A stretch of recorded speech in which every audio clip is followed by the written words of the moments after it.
So Avatar Frontiers of Pandora has a hell of a lot going for it. It's looking like it's going to be a pretty massive game in terms of the scale and the magnitude. And because of that, there is actually plenty of information out there that is pretty much slipping through the cracks for a lot of fans. So today I wanted to go over 7 things that you didn't know you could do in Avatar Frontiers of Pandora.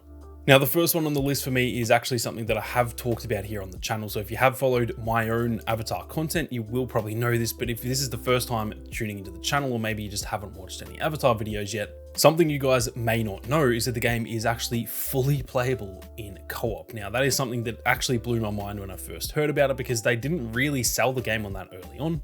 And I do feel as though that is a pretty rare thing in this common day of single player games. It used to be a lot more common back in the day, but that is something I haven't really seen all that often when it comes to these modern, big single-player games like Avatar Frontiers of Pandora. Like I said, it is fully playable in co-op. It isn't just something like you can join the same game and take out bandit camps or something like that. You can do the entire story from start to finish with a friend, or you can obviously do it in solo as it is intended in a single-player game as well.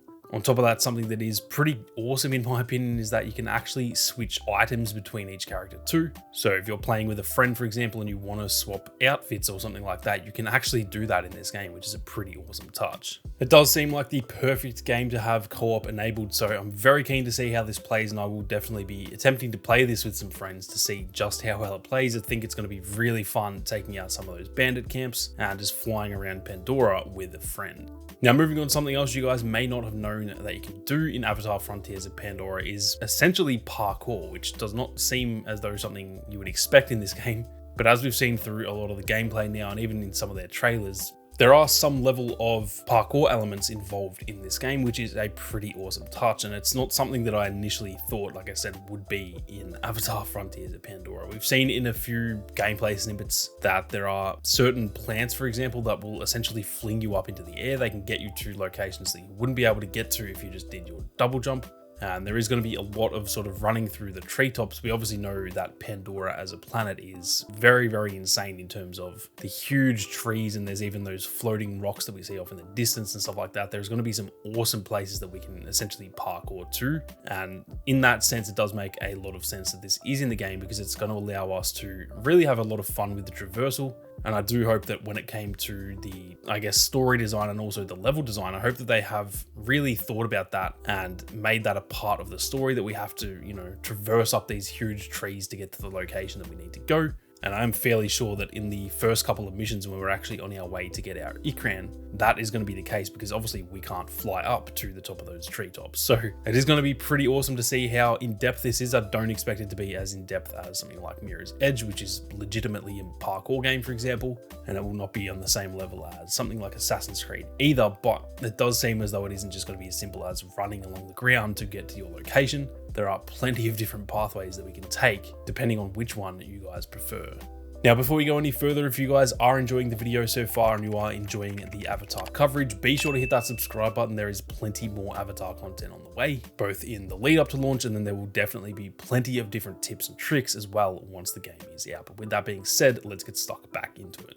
Now, something else that I have seen a lot of people kind of confused about whether we can or can't do it, this is to do with the customization within the game. Now, the game is first person, so a lot of people have maybe assumed that maybe there's no customization.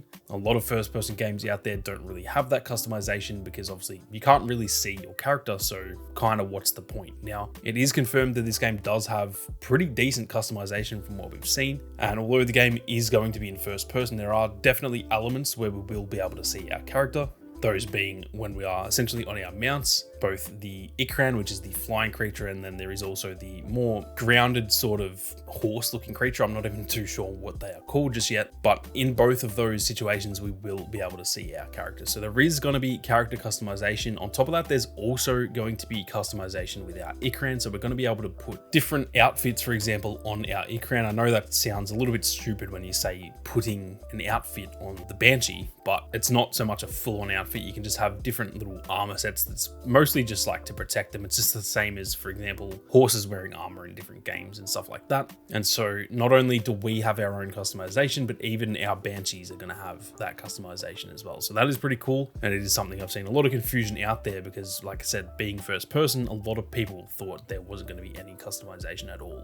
Now, speaking of those Banshees, or the Ikran as the species is actually called, something else that is very exciting when it comes to those is that we have essentially complete freedom when it comes to the Ikran gameplay. Now, what I mean by that is that we can call that Ikran whenever we want to. You can be in the absolute middle of a battle fighting one of those outposts, for example. There can be just stuff going on everywhere, and you can call your Ikran and it will come and pick you up, and you can pretty much turn that into air combat gameplay. So that is a really, really big deal in my opinion. It takes it from a pretty simplistic game in the sense that it is very similar to Far Cry, but then it adds that other element that obviously in Far Cry we can't call in a freaking massive bird to come and pick us up and fly around shooting people. So that is something I've seen a lot of people very excited about. Myself, I'm also very, very excited. The air gameplay, the air combat looks really, really good. There is also a lot of depth to it in the fact that you can actually then be in the air and jump off your Ikran and pretty much free fall. You can still shoot your weapons when you are in free fall, and then you can once again call your Ikran back and it can pick you up in midair essentially. So that is something that is pretty damn cool. I think a lot of people see the Ikran as a bit of just like getting from point A to point B, just the same as in a lot of other games. For example, there are mounts that you can't really use that much during combat, but they're really good to just get to the next location you need to go. But in this game, they are a bit deeper than that. They obviously can do that too, getting you from point A to point B, but they are going to be heavily involved in the combat as well, at least if you want that to be the case. So that is definitely very exciting, and it will throw a bit of a spanner in the works when it comes to the general gameplay.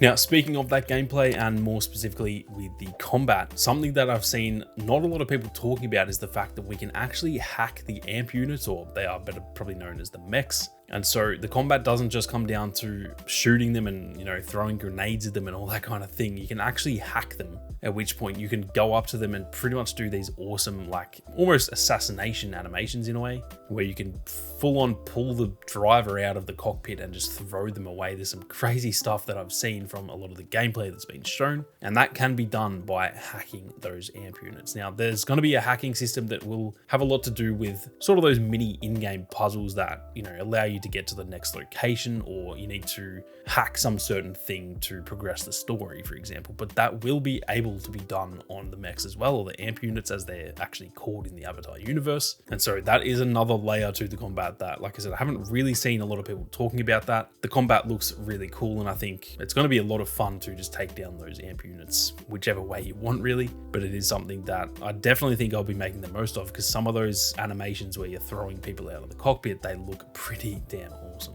Now, kind of touching on the amp unit, something that seems to work really well against those is fire and explosive arrows. Now, this is something that I didn't actually know until the most recent wave of gameplay. The fact that we can use not only the regular arrows that we use for each of the different bows we have in the game. We have both a long bow, a short bow, and then sort of like a heavy bow that's almost like a sniper. And my assumption was that obviously each of those have their own statistics, and therefore that would be all we can use when it comes to the arrows. Well, it turns out I was completely wrong, and we can also craft both fire arrows and seemingly explosive arrows too. And apparently these are going to have a really, really good impact when it comes to fighting those amp units. They're probably going to dominate the regular enemies as well, as in just the regular RDA soldiers. I'm sure catching one of those guys on fire is definitely going to hurt that character. But it does also seem from the gameplay that we have seen that the fire and explosive arrows are going to work really well against the amp units too. I'm very keen to get in there and sort of figure out which work best for which enemies. That is something I love finding out when it comes to games, and I'm definitely going to be making content on that once the game actually launches. So like I said earlier, be sure to keep your eyes peeled on the channel. Now, the last thing that you may not have known you can do in Avatar Frontiers of Pandora is actually pretty damn big, and this is the fact that you can essentially heal Pandora. Now, that may sound a little bit stupid, you may not know what the hell I'm talking about, but the outposts in this game, they are pretty much there to extract resources for the RDA.